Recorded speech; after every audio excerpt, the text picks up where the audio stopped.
What's up, everyone? Or good evening, everyone. To our esteemed guests, proud parents, dedicated teachers, and of course, the amazing graduates of Ben Franklin Class of 2024. Welcome. Tonight, we celebrate a monumental milestone in the lives of these studious young men and women. Through all the homework, exams, extracurricular activities, and social events, we've grown not just academically, but personally. We've laughed together and supported each other through the ups and downs. Each of us has a unique story of triumphs and lessons learned. And today we stand on the cusp of new adventures. As we prepare to leave the crowded halls of Benjamin Franklin, let's carry forward the friendships, knowledge, and experiences that have shaped us. High school has been our foundation, but it's just the beginning. The world is full of possibilities, and we are ready to explore them with the same curiosity and determination that has brought us to here today. To my fellow graduates, congratulations, ladies and gentlemen. Here's to the memories.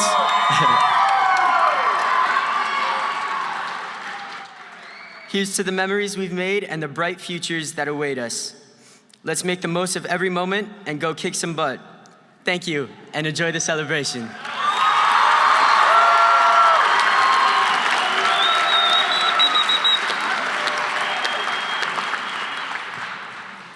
All right. Before we begin, I'd like to open us in prayer. So if you could join me, could you please, hats off, bow your head, and join me in prayer. Dear Heavenly Father, thank you for this day that we could gather here together for graduation. I pray you have your hand over this ceremony as we celebrate the work and memories made these last 4 years. I just pray over the seniors and families as life begins to change and new doors open, that you'll give us peace and guidance in the next chapter of our lives. I also pray for the protection for our seniors, whether going to school, the workforce, or the military. Be with them every step of the way, and for safety and security over families and graduates. Thank you for this amazing school that we got to be a part of, as well as the staff and faculty that have been so supportive. Thank you for this graduating class and the friends and peers that we've gotten to be in fellowship with over high school. God, let us be joyful and have peace through this gathering. Let the fruit of the Spirit grow from here. I pray over the graduation and these last moments as high schoolers. Be with us in this exciting experience of graduation, and let us be in fellowship with one another. We love you, we praise you, and all the Benjamin Franklin High School graduates said, amen.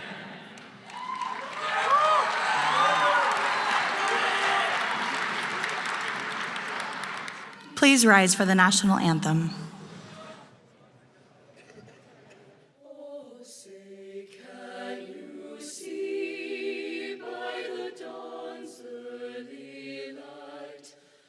So proudly we hailed at the twilight's last gleaming, whose broad stripes and bright stars through the perilous fight o'er the ramparts we marched were so gallantly streaming. And the rocket's red glare, the bombs bursting in air, gave proof through the night that our flag was still there. Our flag was still there. Oh, say does that star-spangled banner yet wave o'er the land of the free and the home of the brave.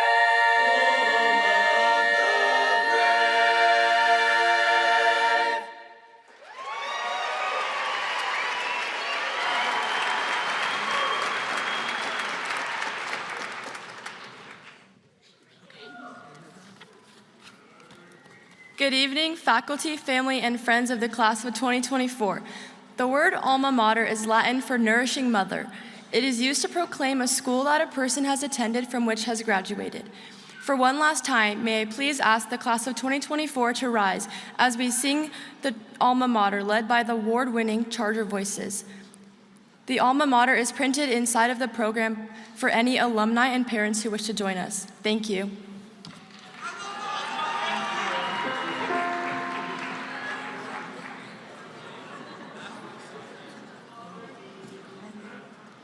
We proudly stand for the blue and gold as we battle and aim high.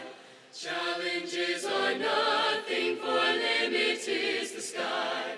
It's knowledge we pursue, victorious and true. Our memories and friendships, to you we owe our strength. Benjamin Franklin High School, our character at length.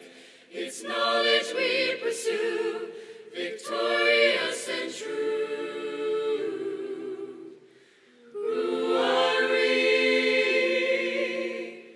Who are we? We are Chargers.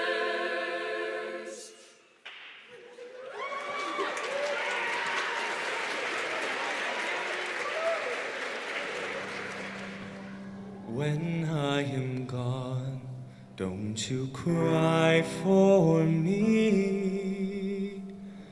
Don't you pity my sorry soul.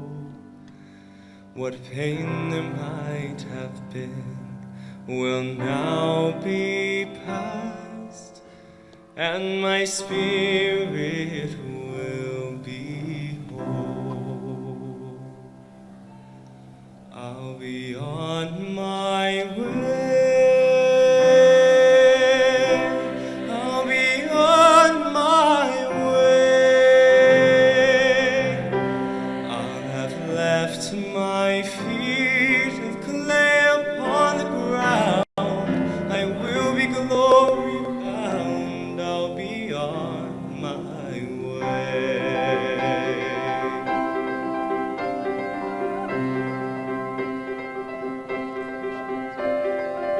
When I am gone, don't you cry for me. Don't you pity my sorry soul.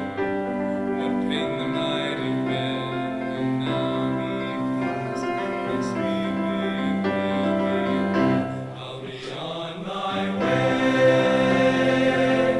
I'll be on my way. I will lift my feet of clay upon the ground. I will be glory bound. I'll be on my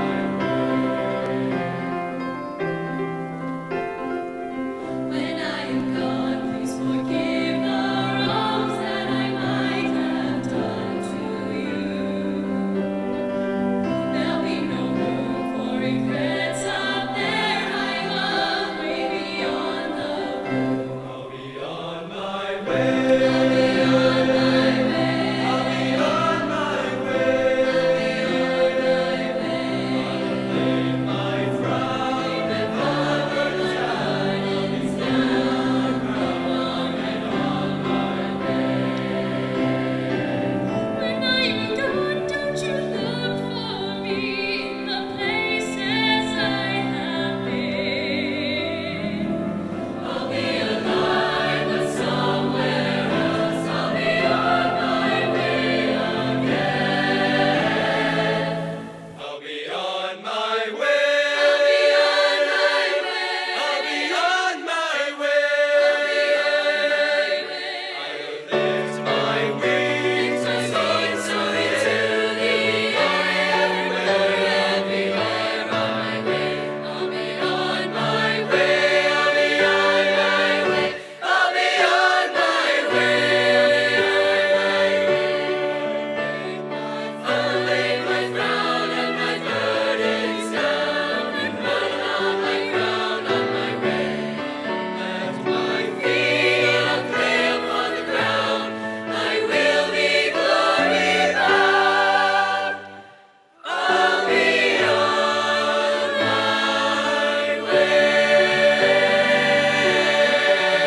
right, hello everybody.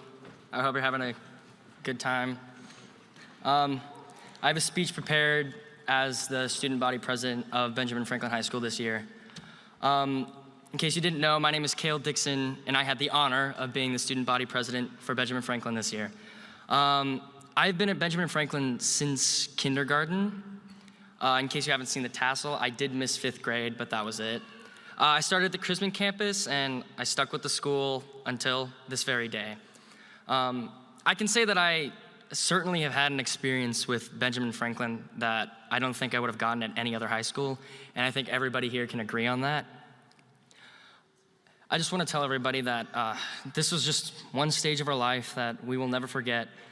Today, we're here to think about how the last 4 years of our life have prepared us for the rest of it. We're here to recognize this graduating class and all the effort they have put in to get to this point. But first, I'll share a little about myself. Personally, I have always been a little scatterbrained and curious. Ever since growing up, I've always wanted to learn new things. I was always willing to try something new and to change aspects of my life just to get a feel for everything. When it came to school with all of my electives and extracurriculars, I started off in junior high by drawing and taking art, and then when high school started, I branched out. I took PE, Stugo, medieval literature, ballroom, and even choir. I played soccer and participated in school events, and I'm just trying to get the most out of all the little time I had. I tried these things because I love to get an experience for it all. I've made friends with people that I never would have thought, such as Taylor Cohill, because we share the same music taste, or Preston Hilton, because of soccer. I made decisions that put me out of my comfort zone, and I still know nothing about what the rest of my life can hold. But that's what makes it worthwhile, and I know throughout any pain or misfortune that I'm gonna make life fun. I still have a long way to go until I finally learn what is important to me and to realize how important high school was to my growth and how well Benjamin Franklin has aided in that. I definitely made some mistakes, some very big ones, mainly this year alone, but I can say that I don't regret anything because I know that if something didn't work out, it was just another lesson to be learned. Even if it took multiple attempts and even some loss for me to finally understand. But in the wise words of one of my favorite personal idols, in any moment of decision, the best thing you can do is the right thing, the next best thing you can do is the wrong thing, and the worst thing you can do is nothing. And that was by Theodore Roosevelt. I was always just one step closer to discovering who I really am. But that's enough about me. I just want everyone graduating today to know that each and every one of you here deserves this. I know we're all saying how much we can't wait to leave and move on with our lives, but I'm willing to bet it'll only take a few months before we all start missing the time we spent here and of all the experience that we may never have again. I've done what I could to make my high school years fulfilling and rewarding, and I hope you all have as well. I'll remember you all deep down, and I better see every one of you at the 10-year reunion. Just to close this out, there's only really 3 pieces of advice that I can give you all, and I hope you all know exactly where I'm going with this. So please catch on. I don't want to embarrass myself by saying it alone. So everybody, charge your way 1, be strong and rejoice in the challenge. Charge your way 2, yield not to misfortune, but advance all the more boldly against it. And finally, for the last time, charge your way 3, act honorably with integrity in all situations. Thank you, everybody.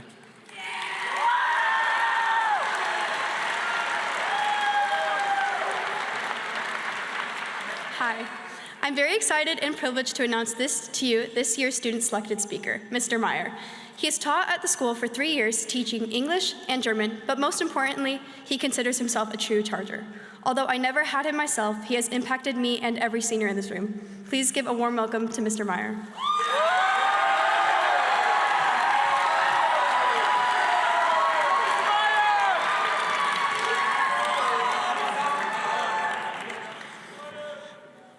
Good evening, and thank you for that kind reception. And I wrote that down, so I'm glad you actually did it. So, first, a shout out to Carson Terry and Brooklyn Words. I was directed to do that, so check that off the box. So yes, I've been teaching at Ben Franklin for 3 years. It was on a sunny day in July 2021 that I walked into room 205 and met this lot, or at least a good portion of it. And I gotta say that that was one of the better days in my career.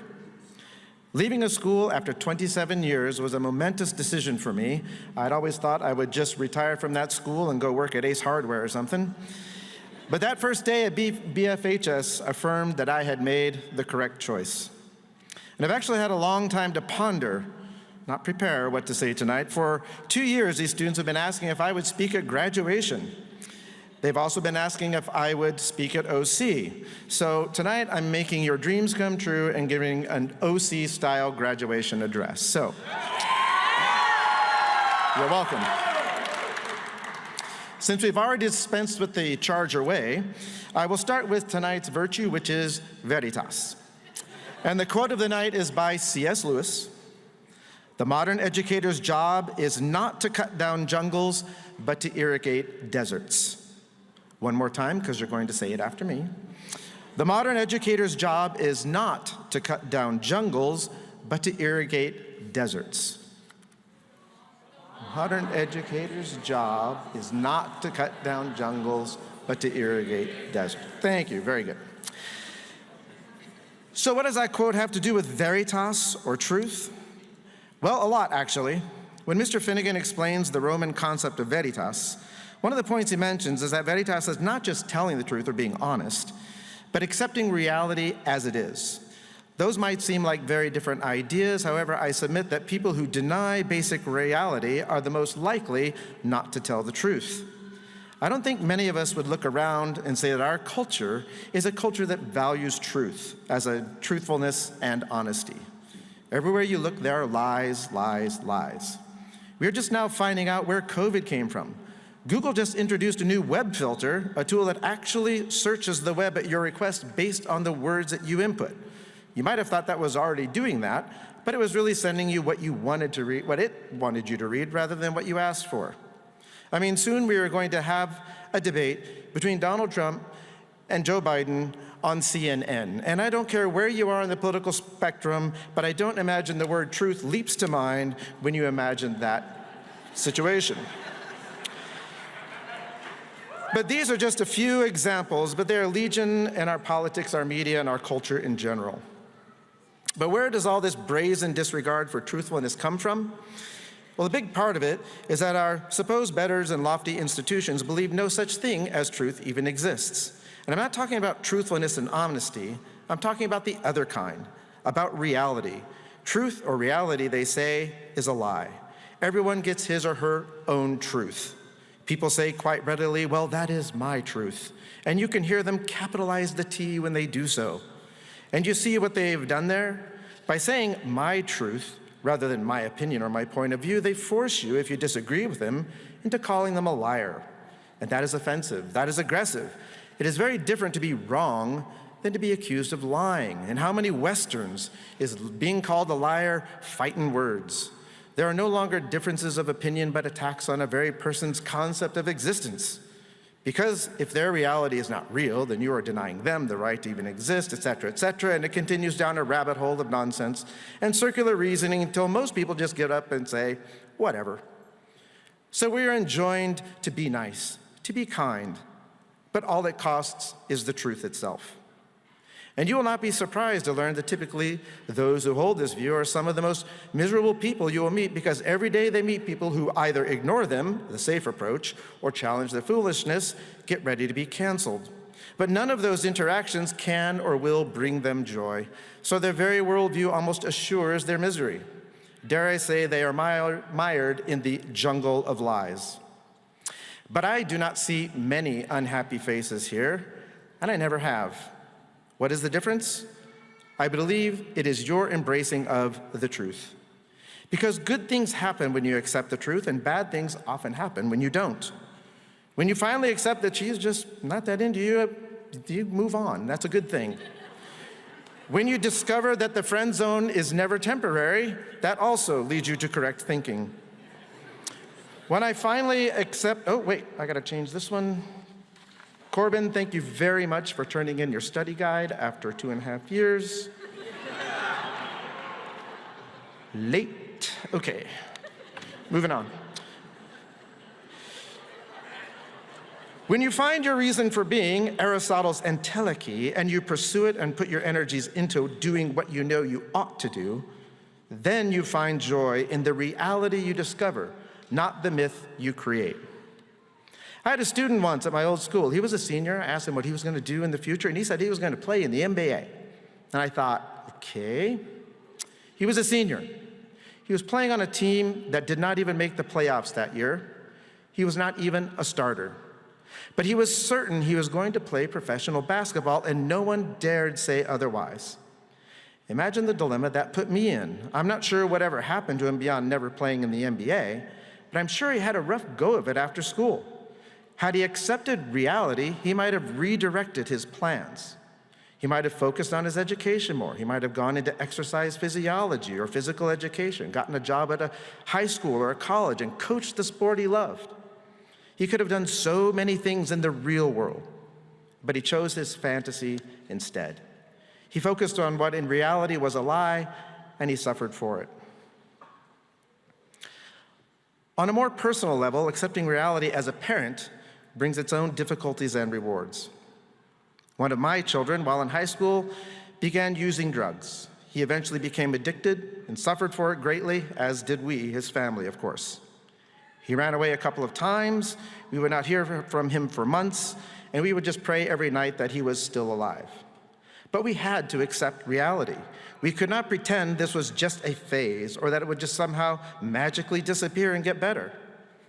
Had we done so, we would not have had Narcan in our home that awful day we needed it just to keep him alive. And we would not be the happy parents of a productive, now clean for 5 years, happy citizen and a young man that makes us proud every day.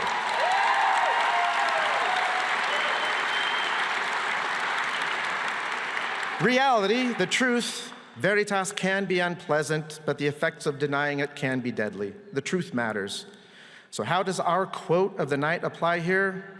Well, at risk of angering the academic gods, I'm going to quibble a bit with Lewis's dictum.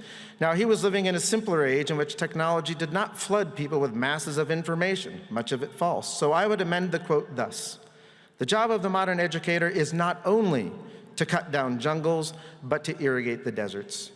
I think there are a lot of jungles to be cut down, and whether you know it or not, or appreciate it or not, at least not yet, Ben Franklin has tried to do a lot of the initial heavy lifting for you.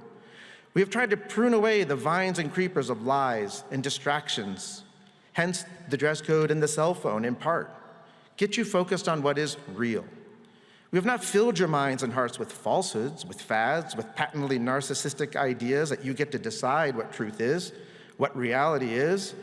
You have read, or at least have been presented the opportunity to read, great books, lasting books, meaningful books that talk about the human condition and not some self-absorbed person's personal truth. We've already pruned away as many lies as we could and irrigated as much truth as we are able. There's still much work to be done in your lives, but our part of it has come to an end. We hand you the pruning shears and the watering can, and it is up to you now to cut down the jungle of lies and deal squarely with the reality in which you find yourself. It is up to you now to find those good things, those true things, those beautiful things, and water them, nurture them, care for them, so you too can make the desert bloom. Thank you.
Good evening, ladies and gentlemen, and class of 2024.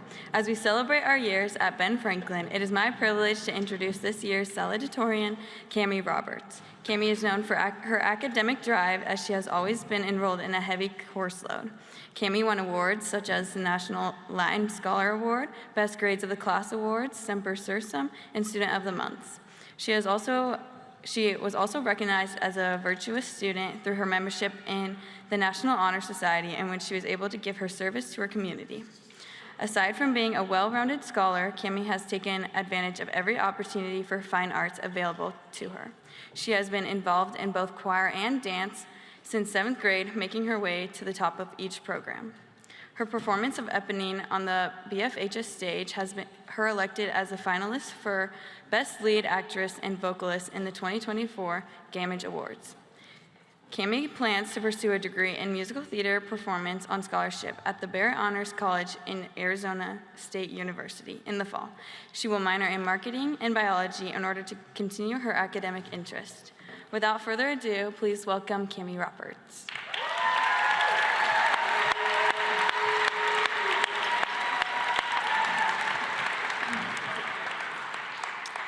Welcome to graduation, class of 2024. It brings me so much joy to see all of your lovely faces out here. Many of us have basically grown up together since we were really young, so I think it's only fitting that we're completing this huge stage of life also together. So our class has had some great moments over the past 6 years of school at Benjamin Franklin. We will always have the memories of rolling down the school stairs in trash cans, chucking artificial snowballs at one another, seeing Mason take off his shirt in his dedication to the game in the pep assembly, being at an opening ceremony where cities were mentioned, and witnessing a certain somebody promposing to his Spanish teacher.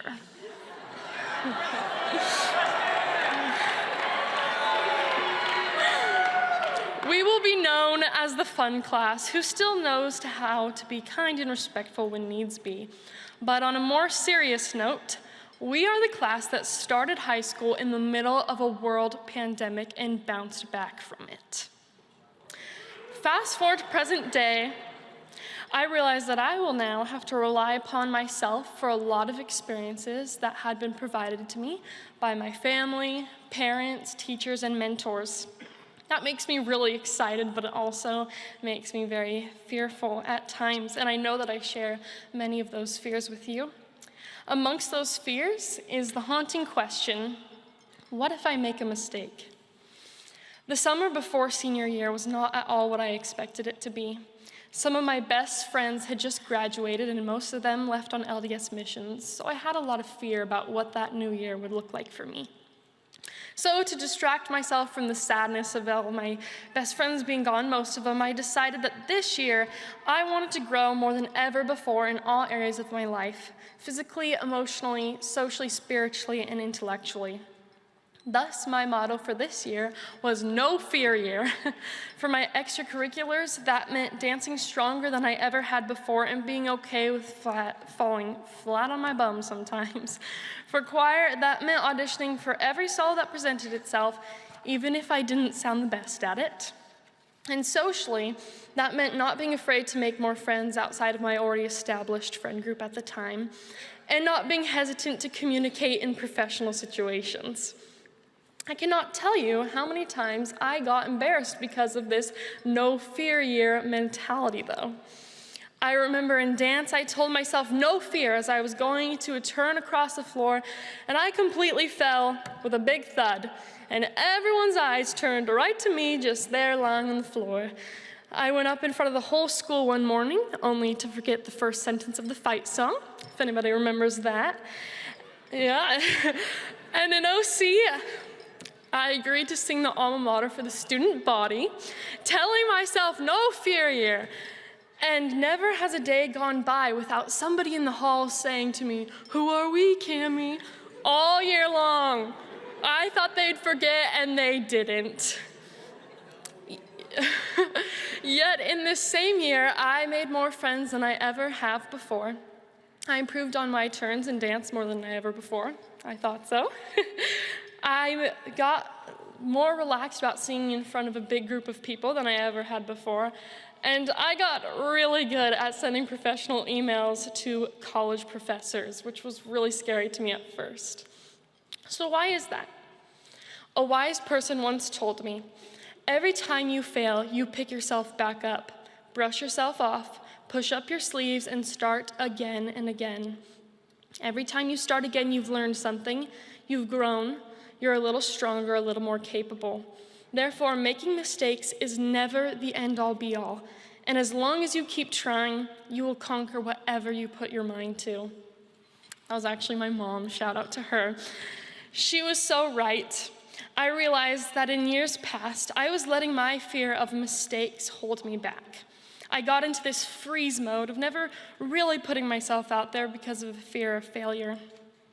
Even though I may have embarrassed myself on multiple occasions this year, I improved myself as a human being so much more because of it. Now, in no fear year, that literally didn't mean I had no fears. I had a tremendous amount of fears. But what that little short phrase meant to me was that I was going to push past those fears and be okay with making a mistake. So to the looming question that most of us have in our minds going into the real world, what if I make a mistake? What if I mess up? I say good. Put yourself out there and you will make mistakes. It seems scary to say, but whether it's a huge mistake that makes you hit absolute rock bottom or it's a small little fumble, you will have grown from it.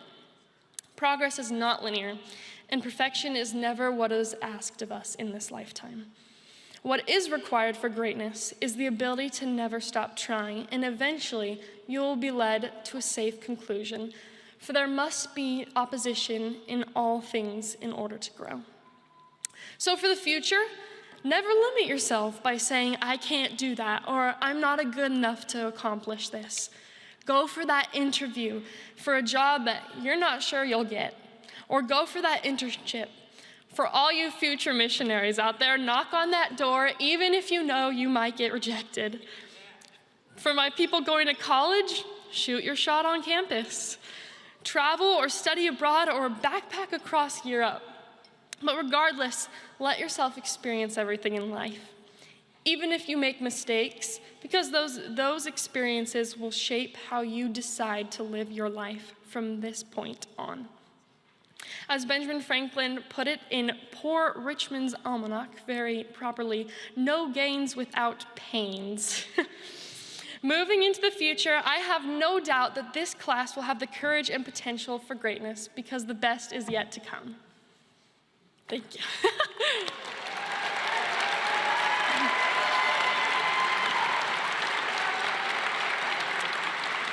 Okay.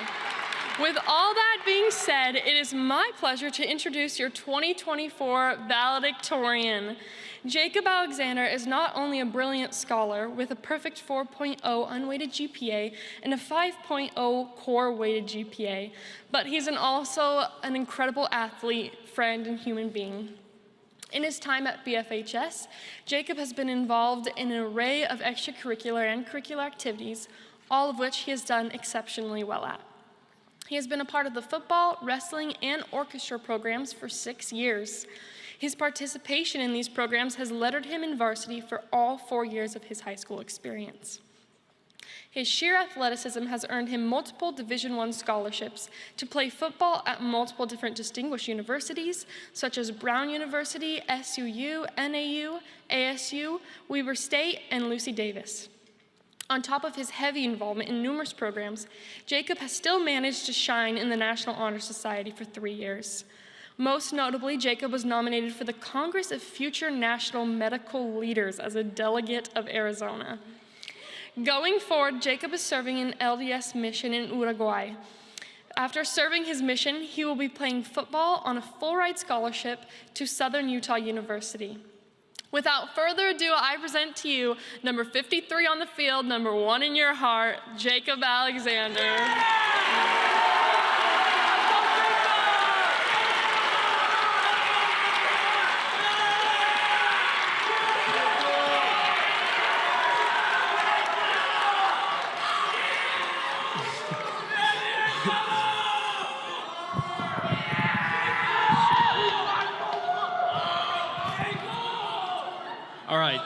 All right, that's enough. Thank you, Cammie, for that wonderful introduction. And thank you, Principal Allen, Mr. Farnsworth, members of the board, our teachers and staff, honored guests, regular guests, and lastly, my fellow seniors. I'd like to start by talking a little bit about our namesake. Benjamin Franklin was one of the nation's most influential founding fathers. Franklin helped shape the U.S. Constitution and vision for the new nation. Among other things, he was a renowned writer, civic leader, inventor, and diplomat. However, Franklin had completed less than 2 years of formal education, quitting school at the age of 10 to become a printing apprentice to his brother. While Franklin did not finish school himself, he strongly emphasized the importance of education until the day he died. He was often quoted as saying, "Tell me and I forget, teach me and I remember, involve me and I learn." The BFHS mission statement is to train students to be intellectually curious. Through the intensive study of the good, the true, and the beautiful, students develop to their academic and personal potential. The most important thing we learned in high school is not just how to sign our parents' signatures on yellow slips, but the most important thing we learned is how to learn on our own. Our high school has equipped us with the tools we need to succeed in whatever we choose to do after high school. Did you know that when it comes time for a baby eagle to leave its nest, the mother will often forcibly push her hatchlings out, allowing them to fall some 60 feet to the unforgiving ground below? That is not parenting advice. As the babies fall, their flight instincts kick in and the birds are able to flutter unsteadily to the ground. Following the fall, the eaglets will improve quickly and be able to fly fully on their own in just a matter of days. Nature knows that birds must learn to fall before they can learn to fly. Humans are no exception. Failure is an unavoidable pitfall on the road to greatness. It is delay, not defeat.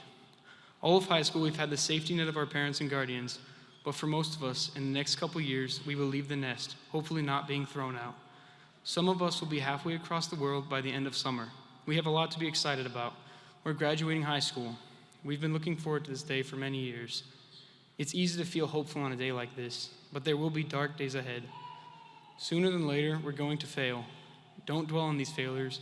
Realize your mistake and move forward. Recently, I was watching the movie Castaway.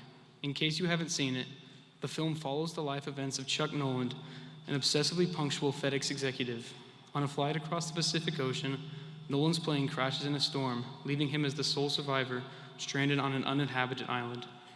After his efforts to escape and contact rescue fail, the castaway learns how to survive on the island for years, living off fish and coconut water, ever clinging to the hope that he would one day come home to his fiancée.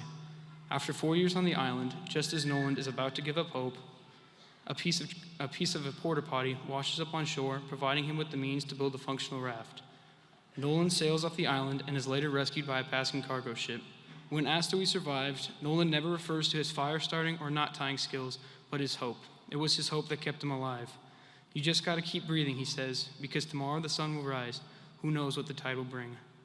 It's when things get hard that we need to hang on the strongest. So when you find yourself falling and you don't know what to do, spread your wings. We all know how to fly. Realize your dream and chase it. Even if you don't make it to where you aimed, you'll still be higher than you were before. Our senior class has been through a lot. We started high school during quarantine, and our first classes were done on a Chromebook that we probably weren't watching. We've all struggled through projects and written 5 pages of a history essay at 11:50 on a Saturday night. But that's not the stuff we're going to remember.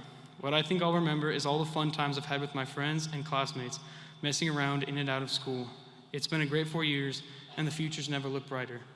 Lastly, I want to express my gratitude for all the teachers, staff, and family for supporting us along the way. We couldn't have done it without you. Thank you, and let's get one last round of applause for the class of 24.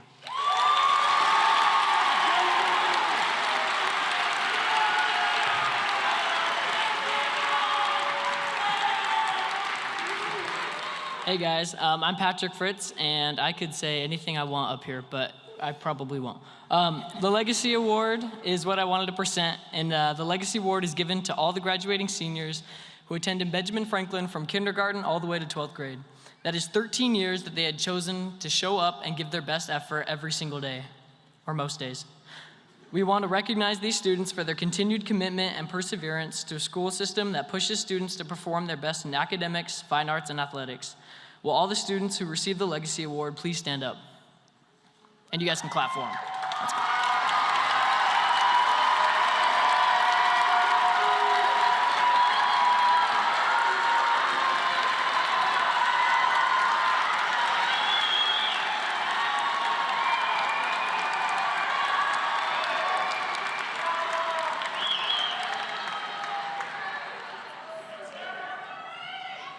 Ladies and gentlemen, this next award celebrates resilience to honor those who have faced adversity head-on and emerged victorious. The Phoenix Award symbolizes the spirit of rising from the ashes, of transcending challenges to achieve greatness. The recipient of this award embodies this spirit, demonstrating unwavering determination, courage, and grace in the face of hardship. They've navigated through the darkest of times and emerged stronger, brighter, and more resilient than ever before. Their story is a testament to the power of the human spirit, inspiring us all to never lose hope, to keep pushing forward, and to rise above our own challenges. This award is a true beacon of resilience and inspiration.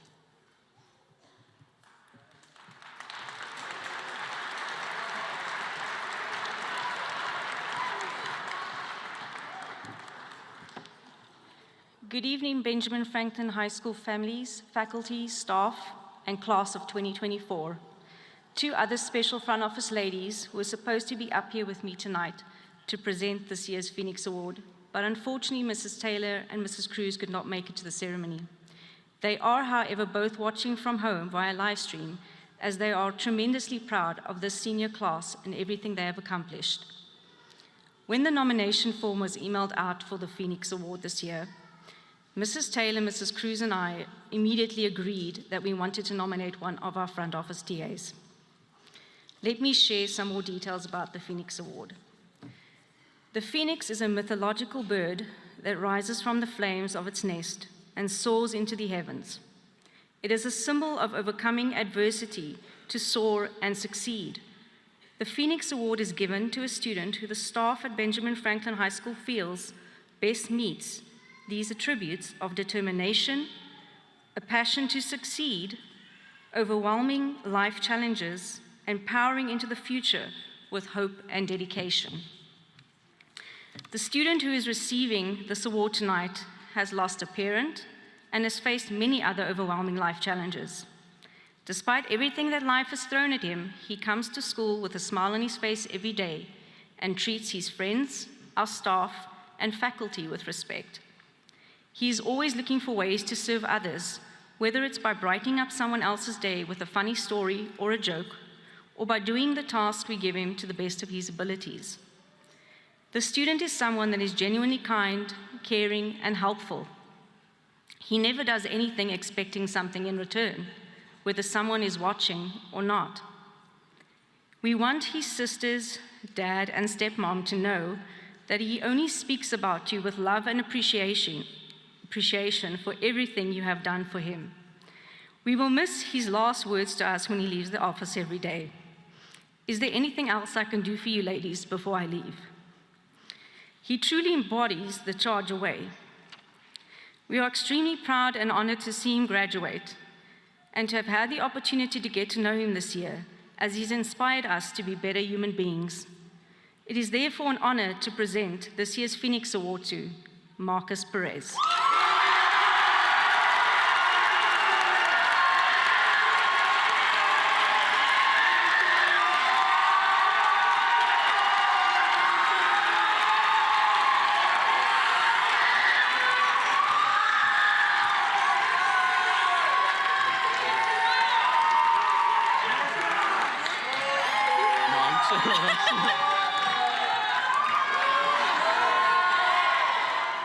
Good evening. I'm Bill Montgomery, and I'm joining you this evening as an Army Field Force officer volunteer and a member of the West Point class of 1989 to make a presentation involving an appointment to the United States Military Academy Prep School. Prep School exists to provide academic, military, and physical training in order to qualify and motivate candidates for admission to and graduation from the U.S. Military Academy, which is our nation's premier leader development institution.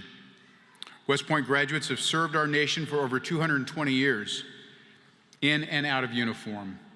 Some prominent examples include 2 U.S. presidents, Ulysses S. Grant and Dwight D. Eisenhower, 3 5-star generals, again, Dwight David Eisenhower, General Douglas MacArthur, and General Omar Bradley.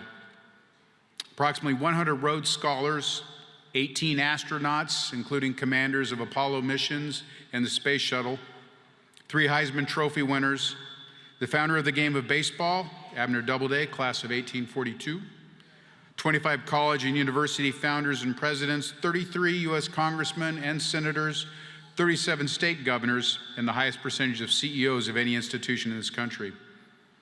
Cadets who graduate from West Point will have received a full 4-year scholarship valued over $350,000, covering tuition, room, board, medical, as well as monthly pay. During the 4-year curriculum, each cadet will complete a demanding academic, physical, and leader development program in a moral, ethical environment embodied by the West Point Honor Code. A cadet will not lie, cheat, steal, or tolerate those who do. Upon graduation, cadets are awarded a bachelor's degree and a commission as an officer in the United States Army. Xavier Ellis, who has been appointed to the United States Military Academy Prep School at West Point, please come forward.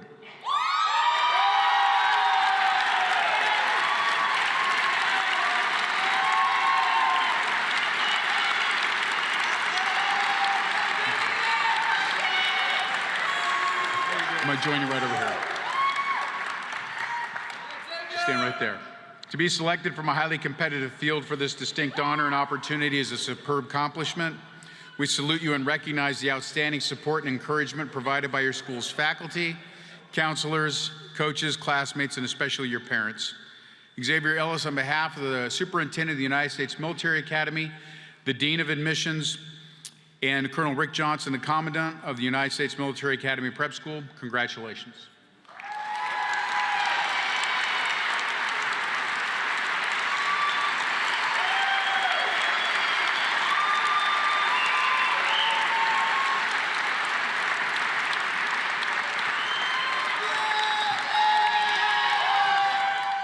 I truly do appreciate the things that have been said here tonight.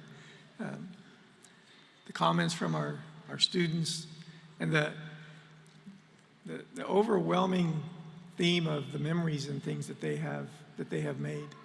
And that's kind of what I want to talk about just for a few minutes with you. Not long ago, I read a book entitled The Things They Carried. It's by Tim O'Brien, and it's actually a book about the Vietnam War. And the title of the book deals with not only the things that were carried physically by the soldiers who fought in that war, but their memories, both prior to, during, and then after, and how they dealt with those things. And so as I'm reading this book about the Vietnam War, and I'm thinking back to my own youth, I was a young boy during that time period. But to this day, I cannot hear the sound of a helicopter without visualizing and seeing what was on the nightly news every single day. And that was pictures of what was going on at that time. But more so than that, what it brought to me was memories of my grandpa.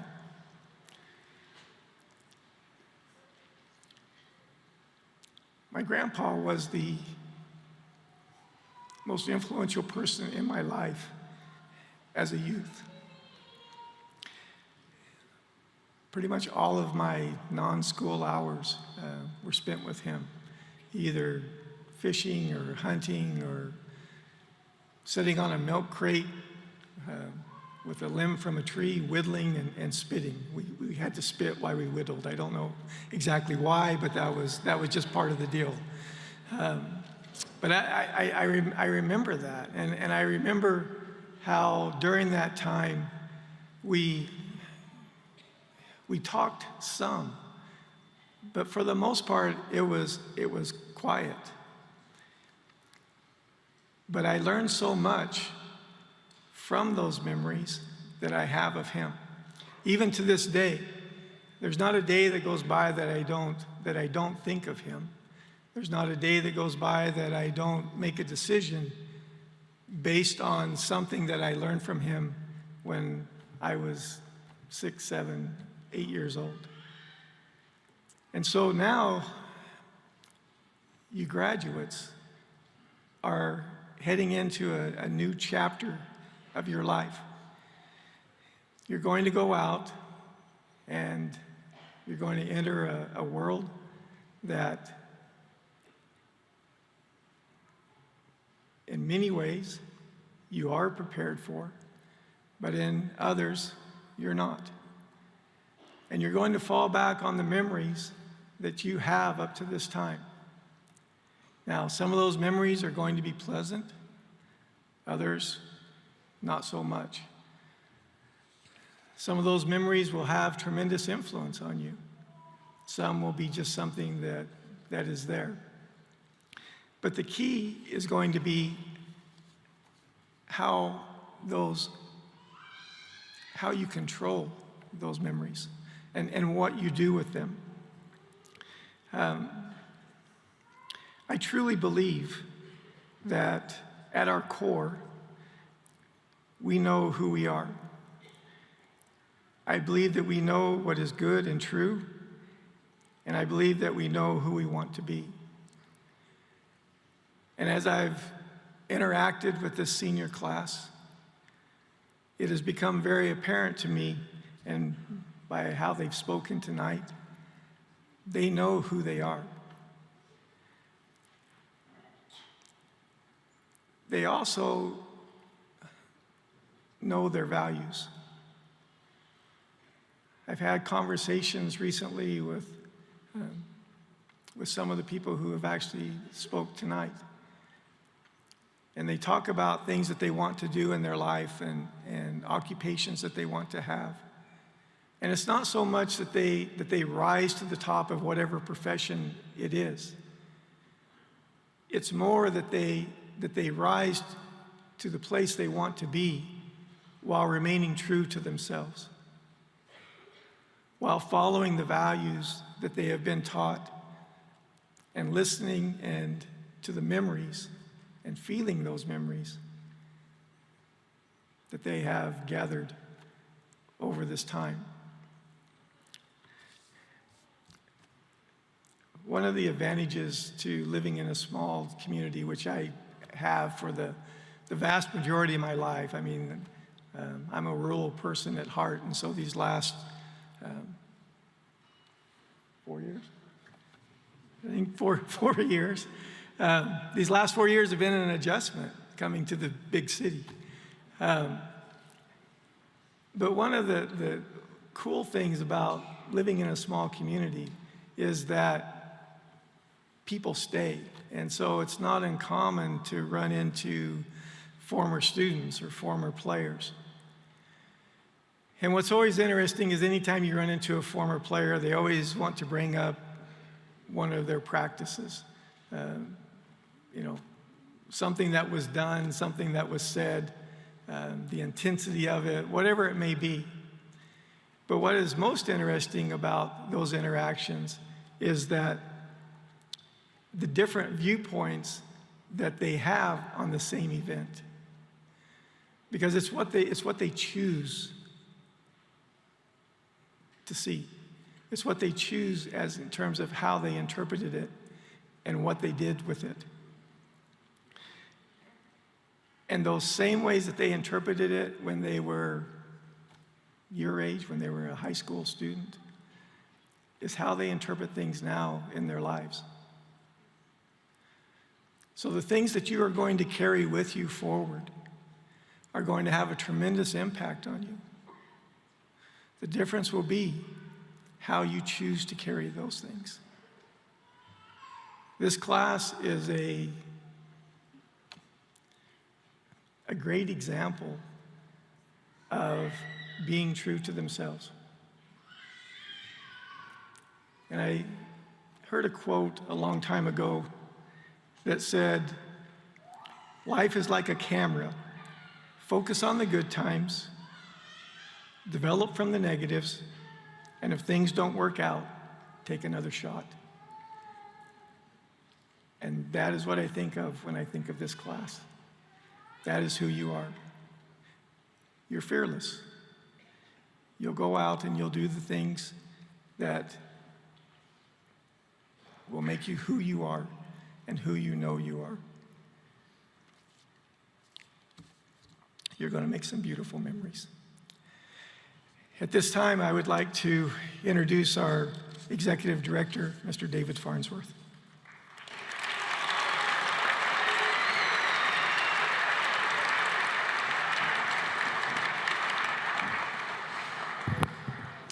I'm going to go off script for just a minute. Hopefully I can do this. Students, I don't know if you remember, but I was a principal for just a short minute. Remember that? Yeah. Do you remember the worm during OC? Yeah. That's why I'm not a principal anymore. No, but students, you guys are amazing. As Cammie said, and you guys came out of COVID, out of the pandemic. And life seemed to be sucked out of everybody, out of society, our community, everything. And I want to thank you for bringing life back into Benjamin Franklin. You made these programs back to life, thriving in excellence. And that wouldn't have been able to be done without you guys. So thank you.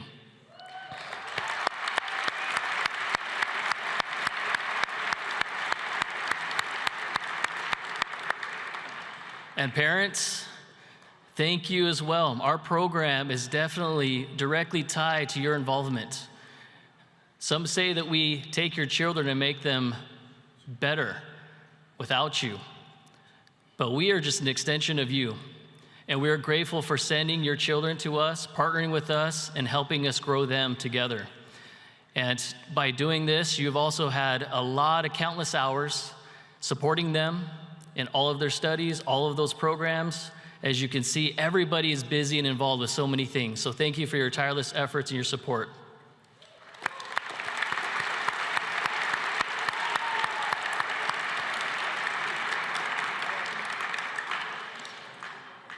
And boosters, man, thank you for all that you do.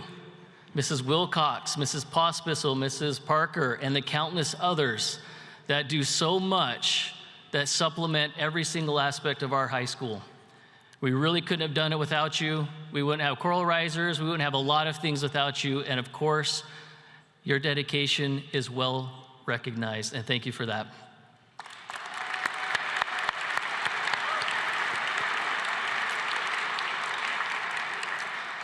And last but not least, in a society where it's very difficult to find good people who are going to teach goodness and truth, as Mr. Meyer said, I want to thank our teachers, staff, and administration at the high school. Thank you.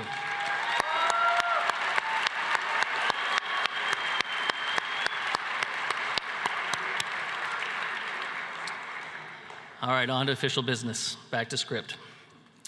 As the executive director of Benjamin Franklin Charter School, it is my privilege to recommend to you the candidates for graduation from Benjamin Franklin High School for the 2023-2024 school year.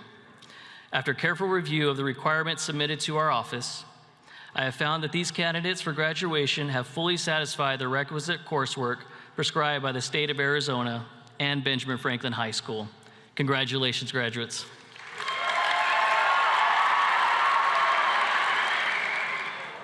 John Aceves.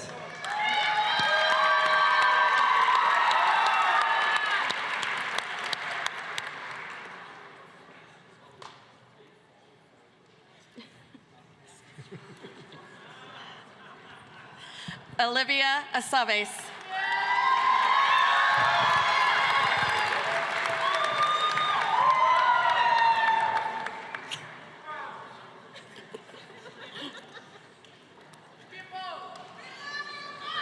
Braxton Adams.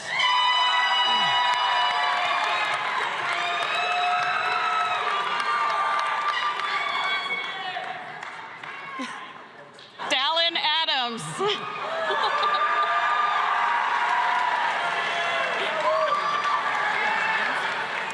Only if you want.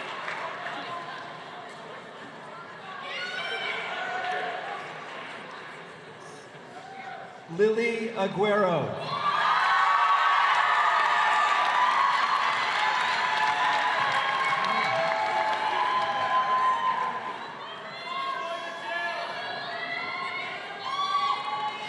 Gracie Ainsworth.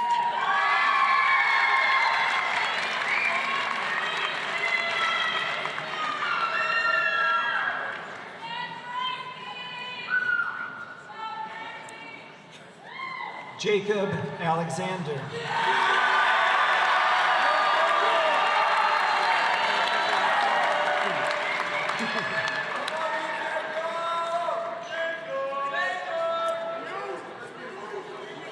Riley Allred.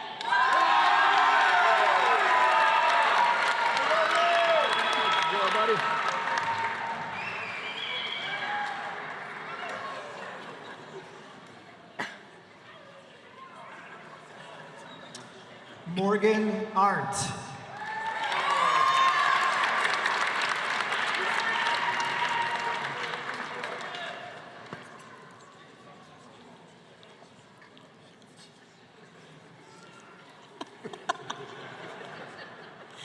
Natalia Arias.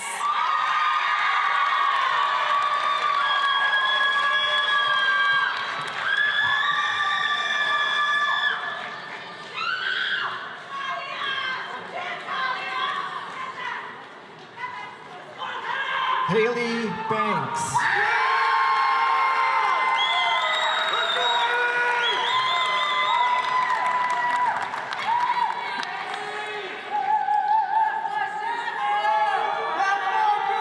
McKenna Banta.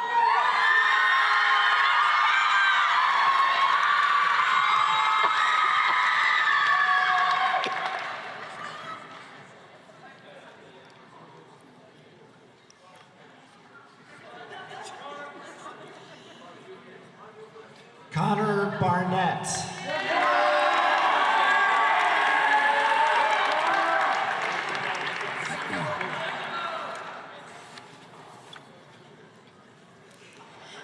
Ellie Bateman.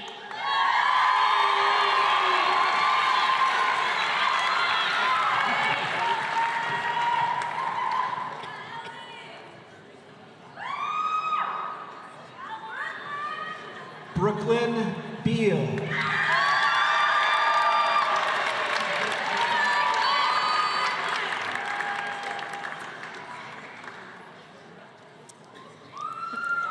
Kathleen Berry.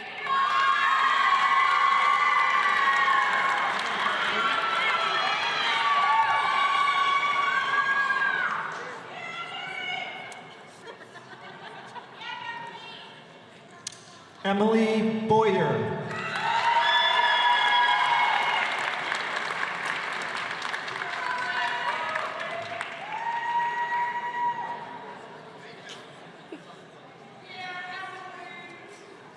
Joseph Bradshaw.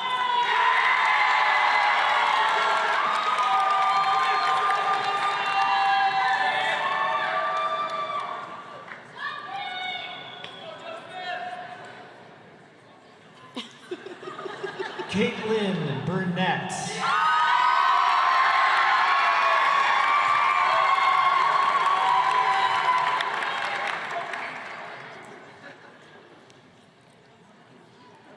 Kieran Carpenter.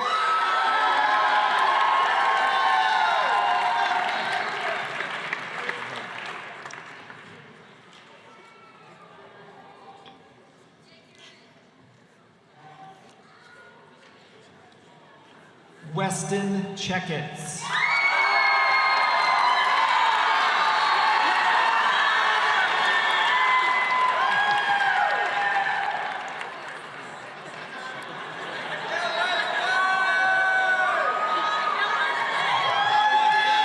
Joshua Clampett.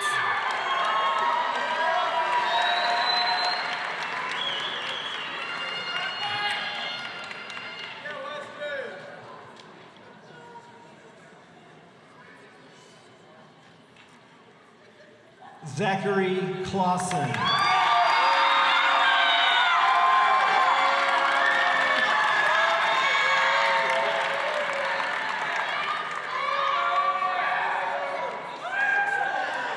Taylor Cohill.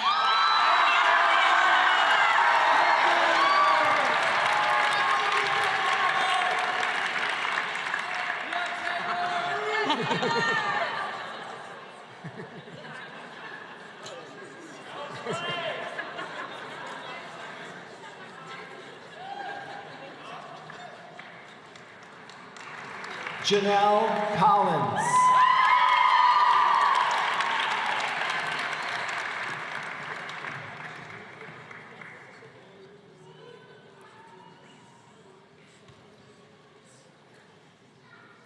Emily Cook.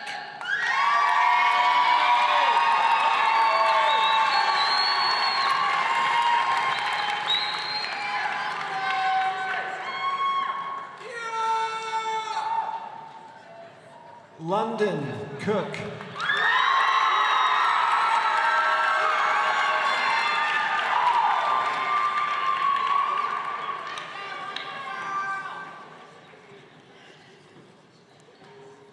Kyla Corpus.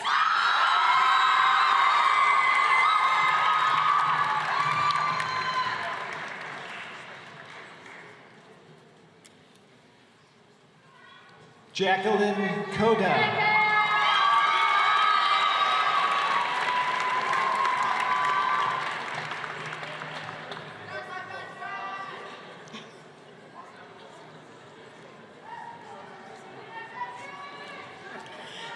Nicole Christ.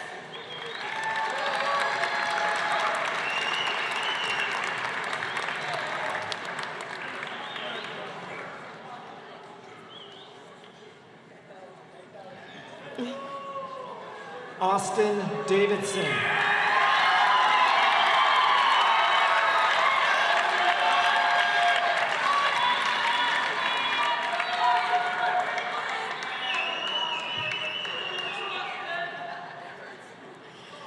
Thomas Dietz.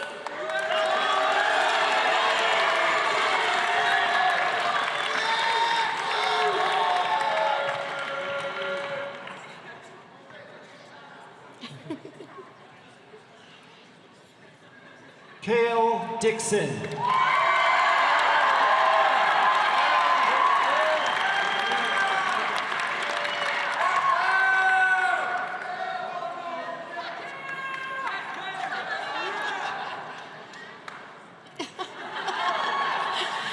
Colton Dobson.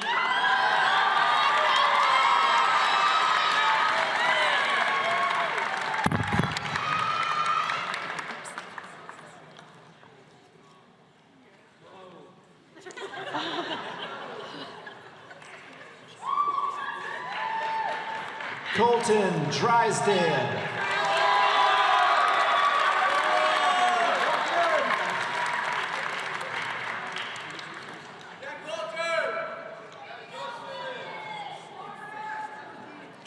Porter Dunaway.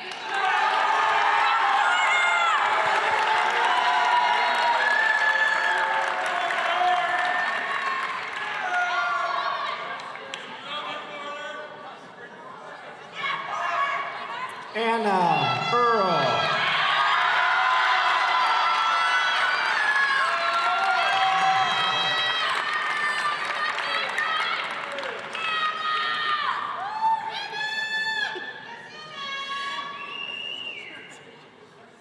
Xavier Ellis.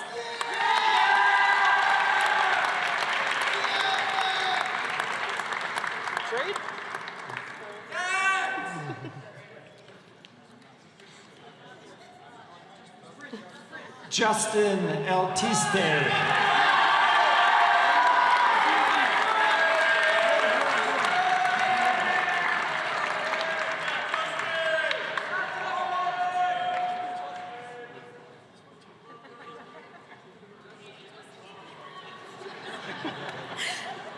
Carson Evans.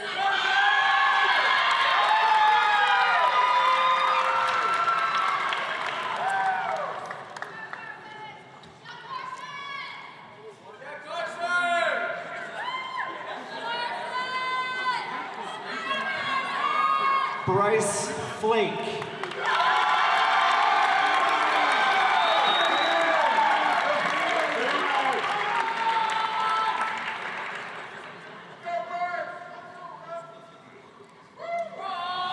Patrick Fritz.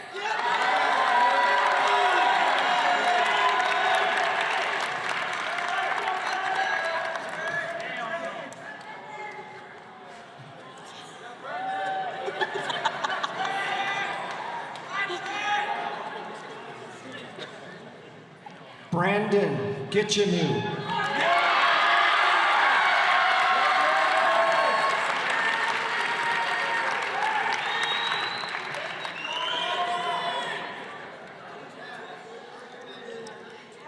Andon Goetz.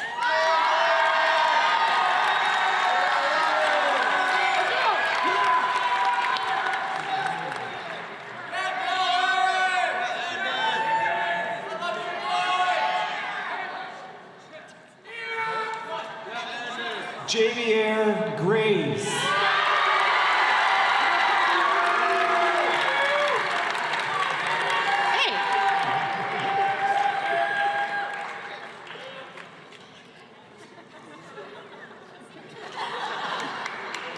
Dustin Green.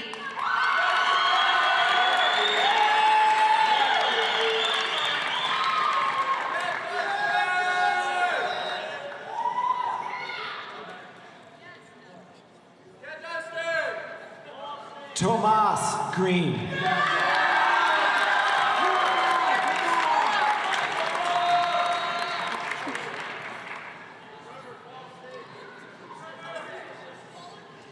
Trevor Hall.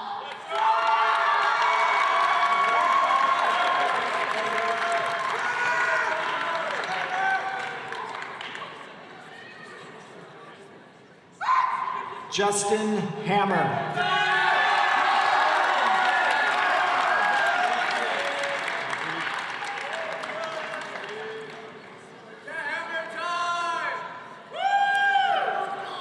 Chase Heiner.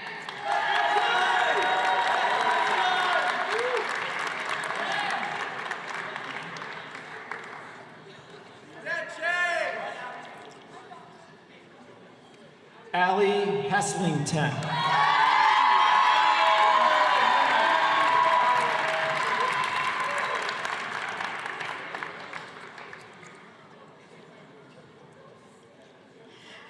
Abigail Hicks.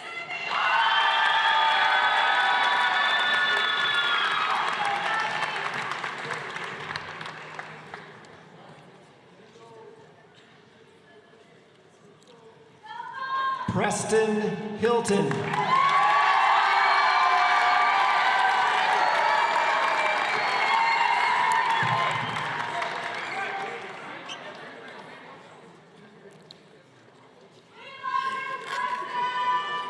Corey Hahn.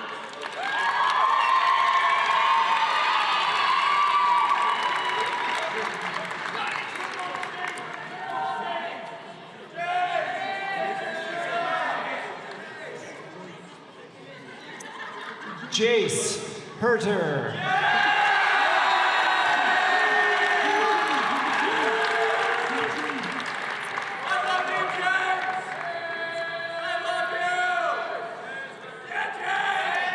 Jocelyn Hughes.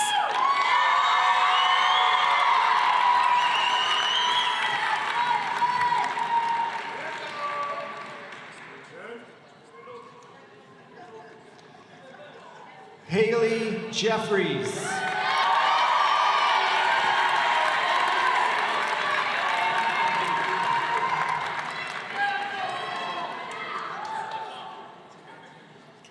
Kendall Jensen.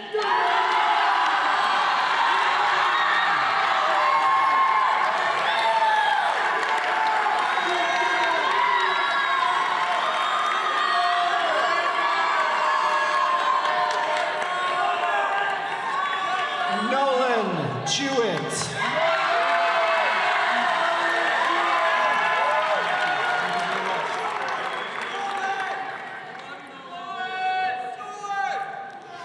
Megan Johnson.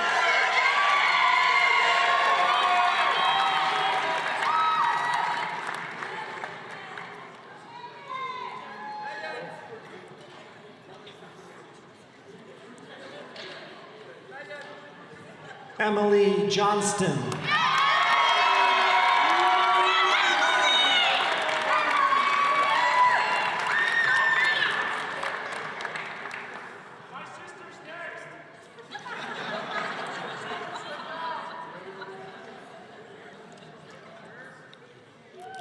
Kaylee Jones.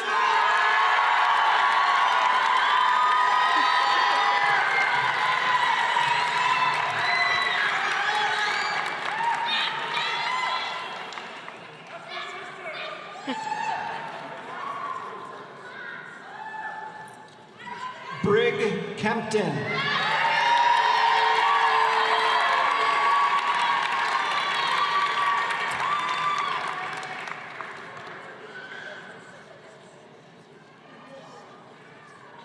Tara Kennedy.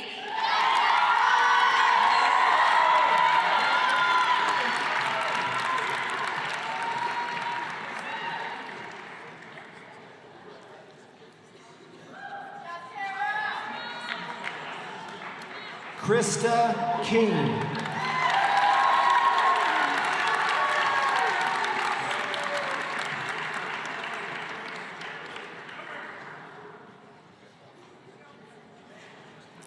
Michaela Knaus.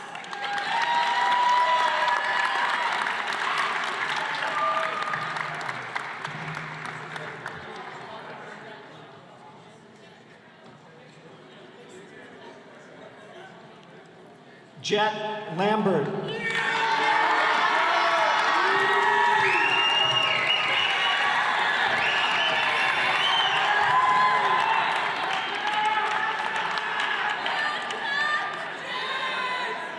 Keaton Law.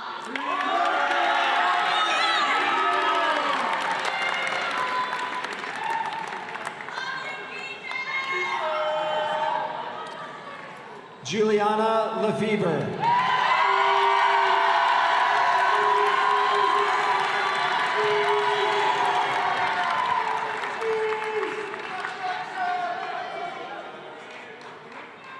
JC Lemon.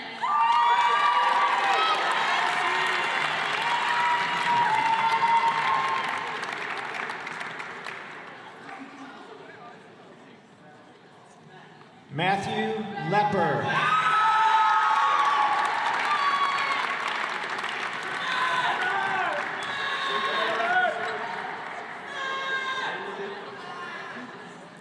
Julia Loki.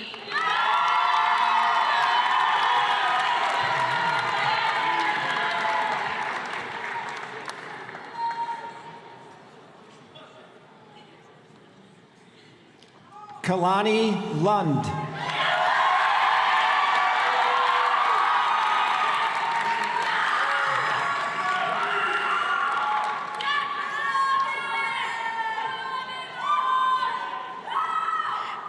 Ashley Maybe.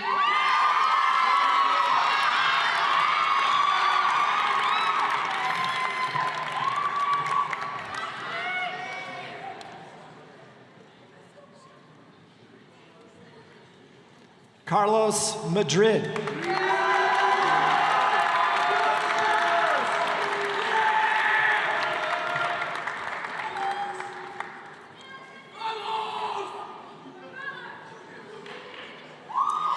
Lucy Madrigal.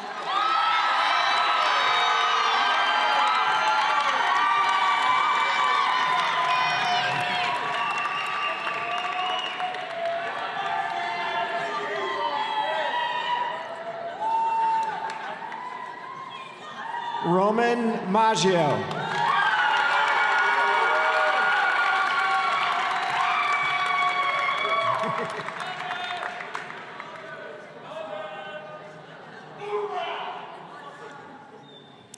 Anson Manning.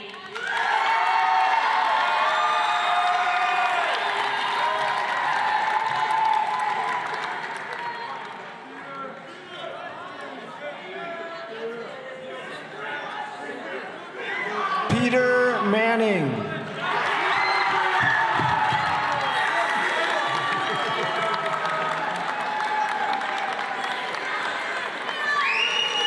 Brianna Martin.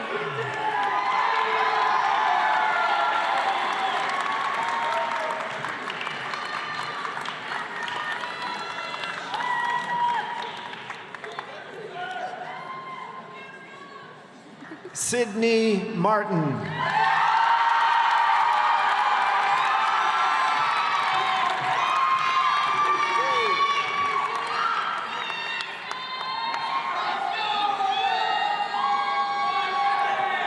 Isaac Mateski.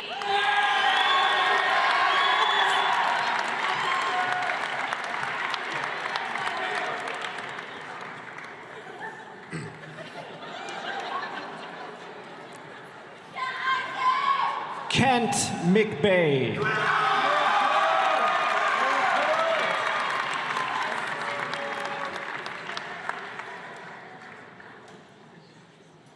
Michael Medina III.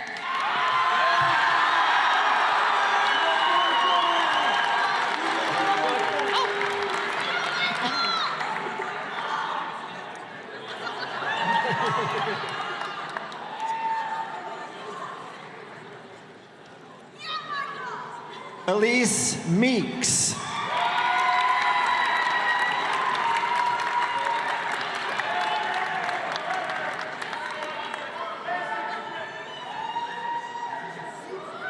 Cade Melcher.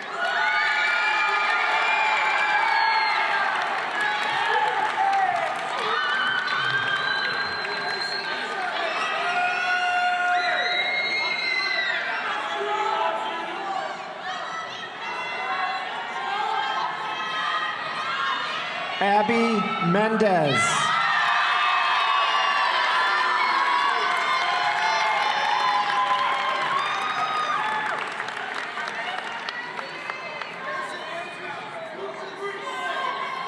Mason Miller.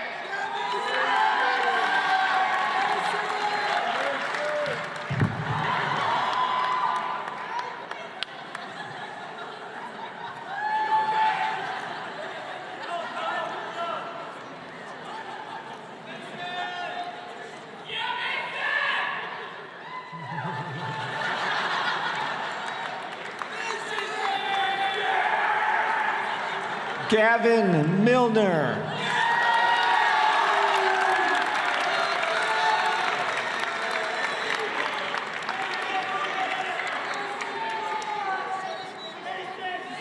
David Monhay.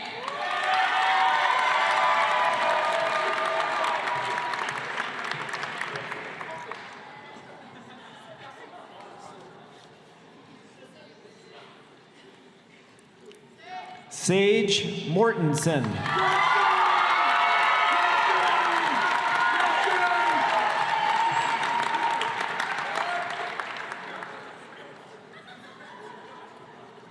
Kyle Mott.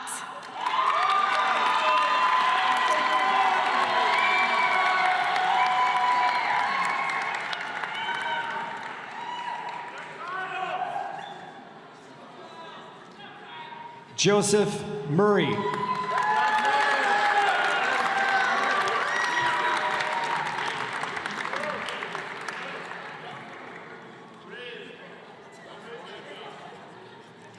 Cadence Nelson.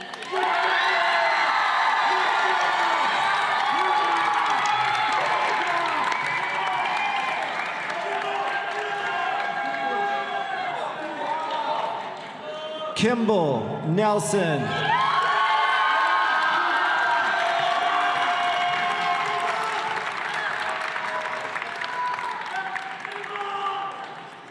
Will Nelson.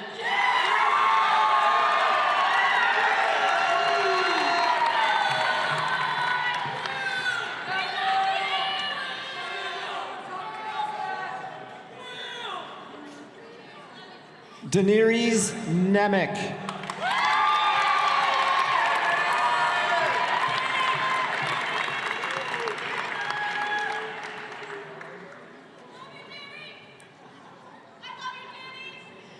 Carlos Nichols.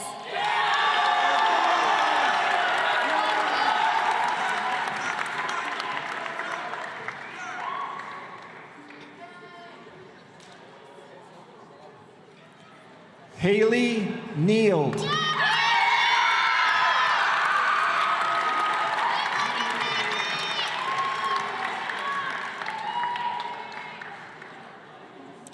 Miley Nielsen.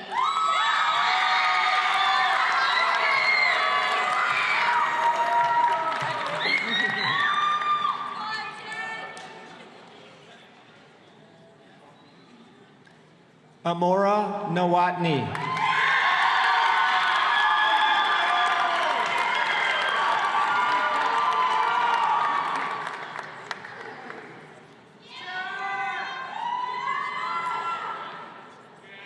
Jack Nuttall.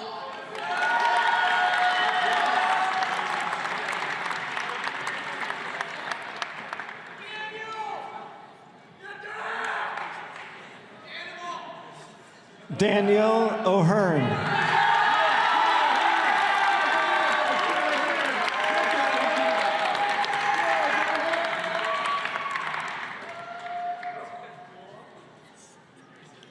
Haley O'Laughlin.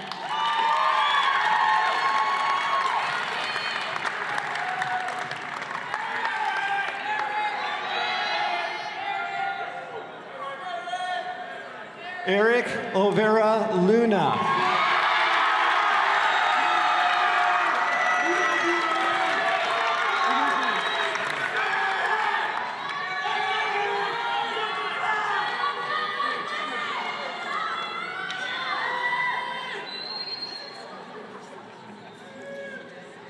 Natalia Ortiz.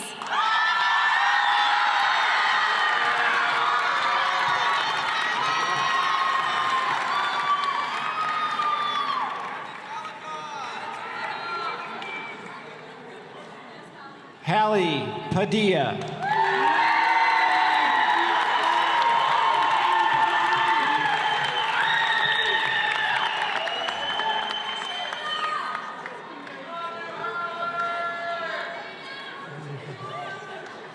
Ellie Padilla.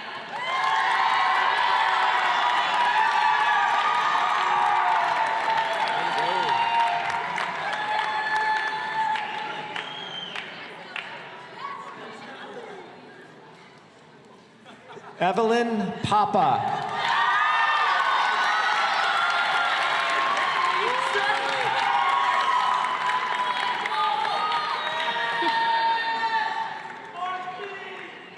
Kate Parker.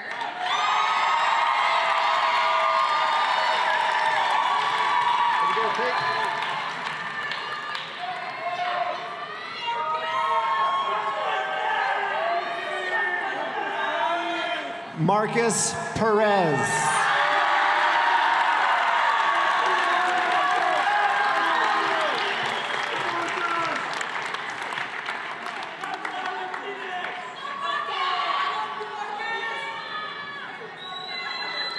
Hannah Perlis.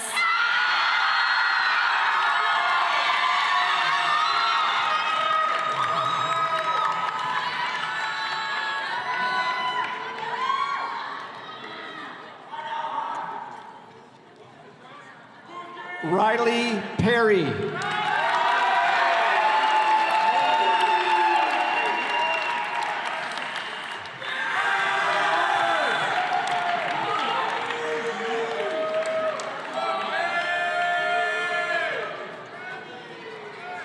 Allie Peterson.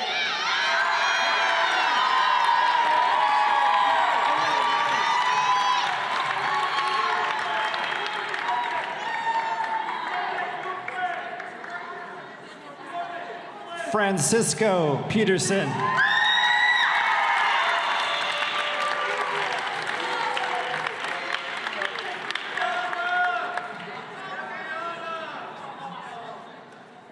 Britta Porter.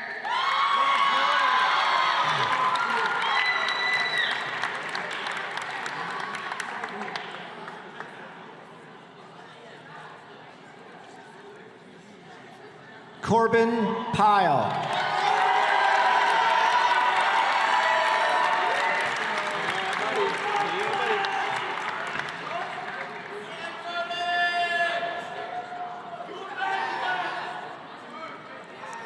Rachel Ramirez.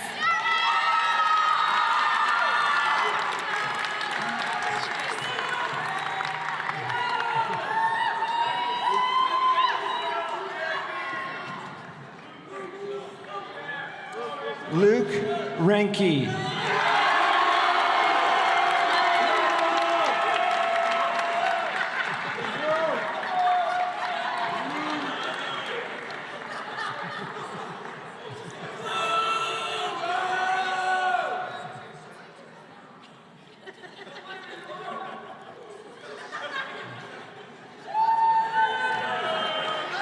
Sebastian Rios.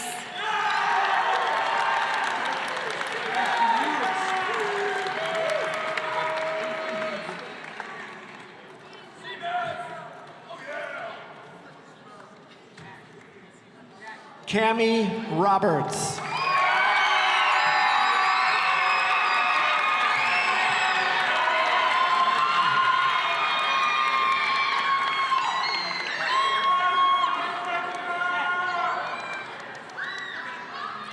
Jack Roner.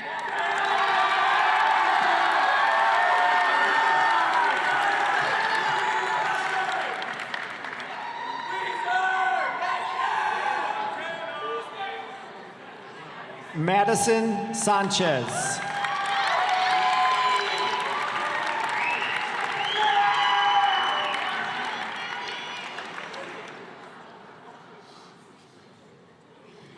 Logan Sargent.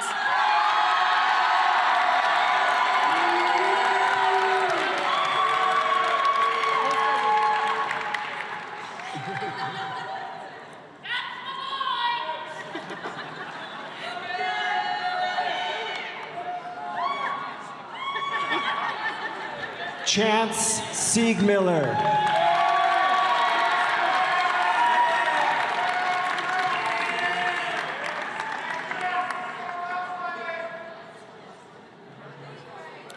Grace Skiba.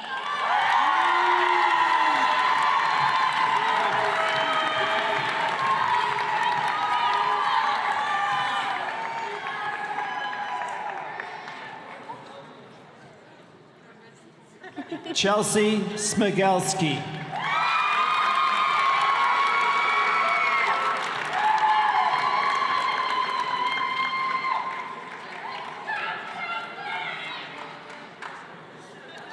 Samuel Smith.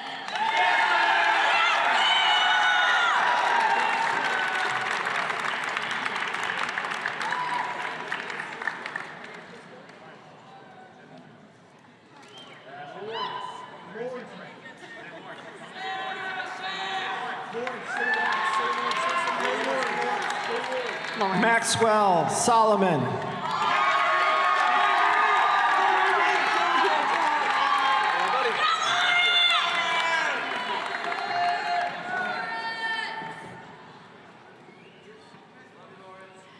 Ryan Solomon.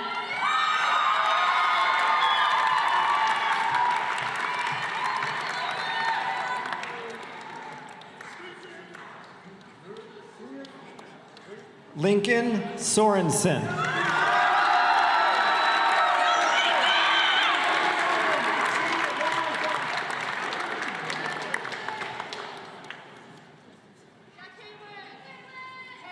Caitlin Sperry.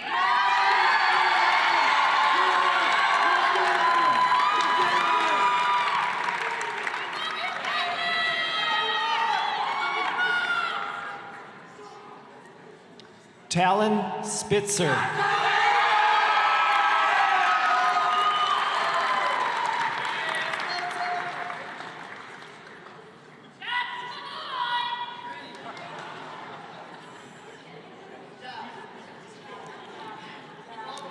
Katie Standage.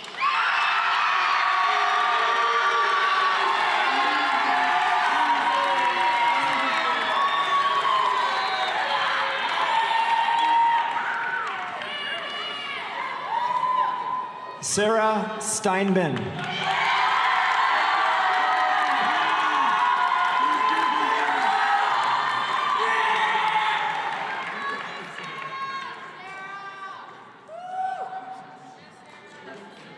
Tatum Marie Stringer.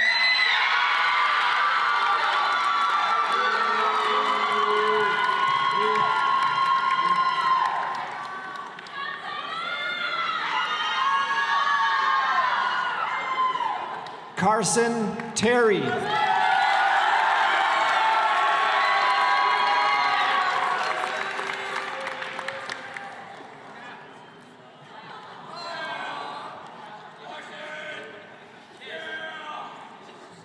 Abigail Teschlag.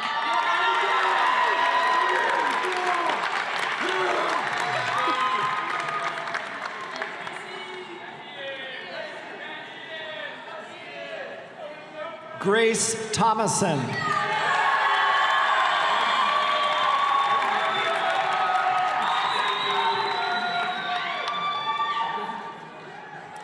Rebecca Thurston.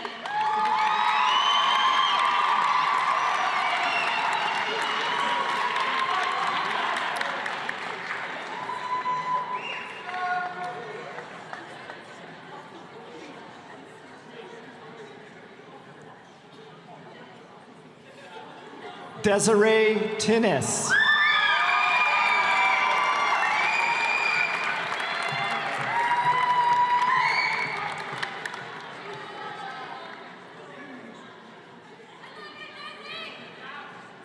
Reagan Tran.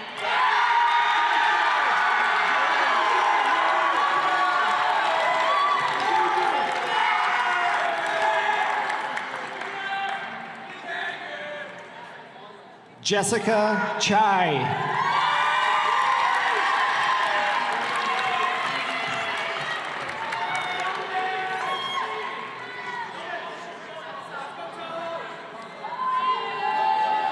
Ian Tyler.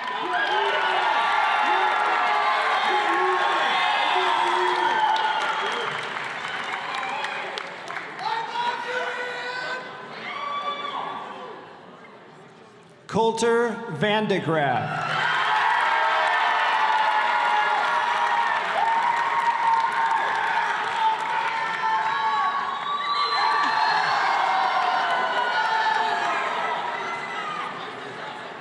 Samantha Vera.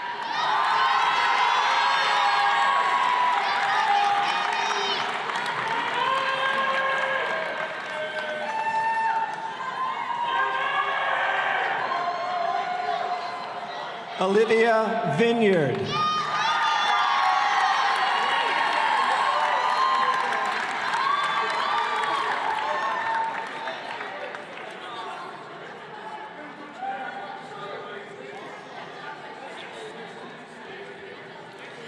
Elise Wagoner.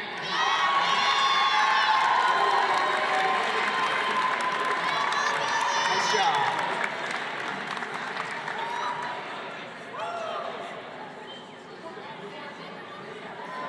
London Walker.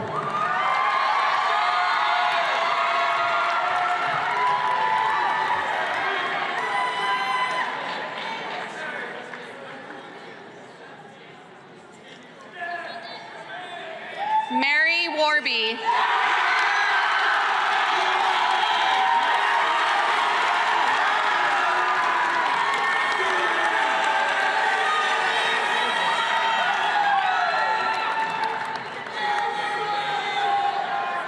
Austin Weber.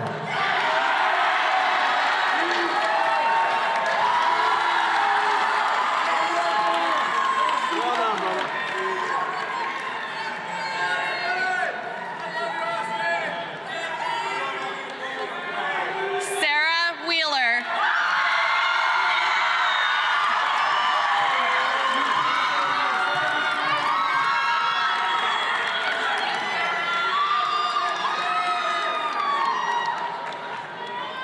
Joshua Williams.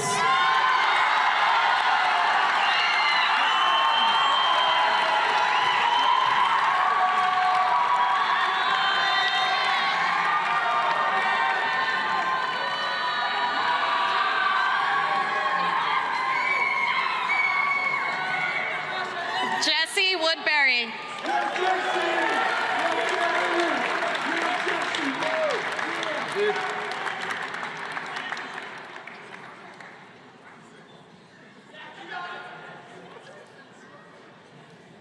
Brooklyn Wirtz.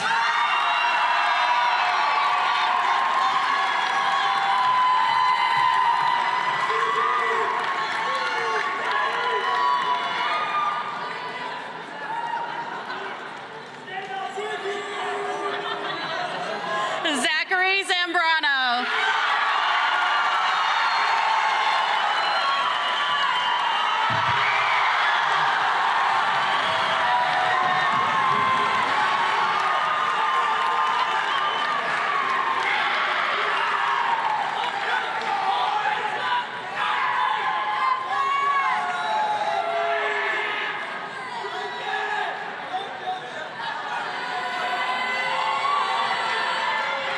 All right, I'm gonna be, wow, we're done. Okay, all right, you know, life moves pretty fast. If you don't stop and look around every once in a while, you might miss it. That's a quote from my favorite movie, Ferris Bueller's Day Off. And it's been a fast 4 years. It feels like just yesterday we got that email about how we're getting like a 2-week extension on spring break, and now we're here. And it also feels like yesterday that one of my best friends, Drew Salisbury, was doing the same exact thing, so it's an honor to do this.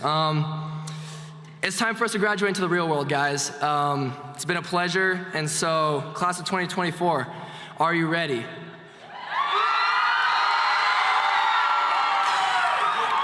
On the count of 3, you can turn your tassel from right to left, and we will all officially be done. 1, 2, 3.